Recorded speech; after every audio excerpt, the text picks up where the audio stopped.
7 जानेवारीला कर्जतच्या पोलीस ग्राउंडवर ऐतिहासिक सभेच्या रूपाने होणार आहे।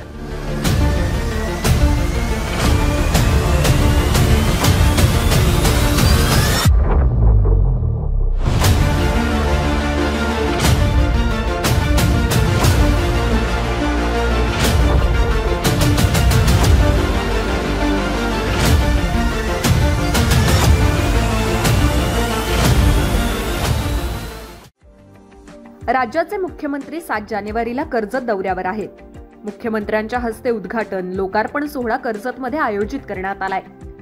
या कार्यक्रमाची तयारी आमदार महेंद्र थोरवे आणि त्यांचे शिवसैनिक करताना दिसून येत आहेत। तसंच कर्जतच्या प्रवेशद्वाराला नानासाहेब धर्माधिकारी यांचं नाव देण्यात आलंय।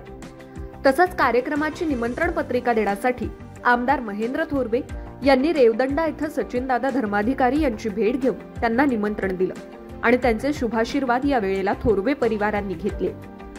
या वेळेला शिवसेनेचे नेते मनोहर थोरवे, नगरसेवक संकेत भासे, युवा नेते प्रसाद थोरवे उपस्थित होते। विकासनामा, कर्जत।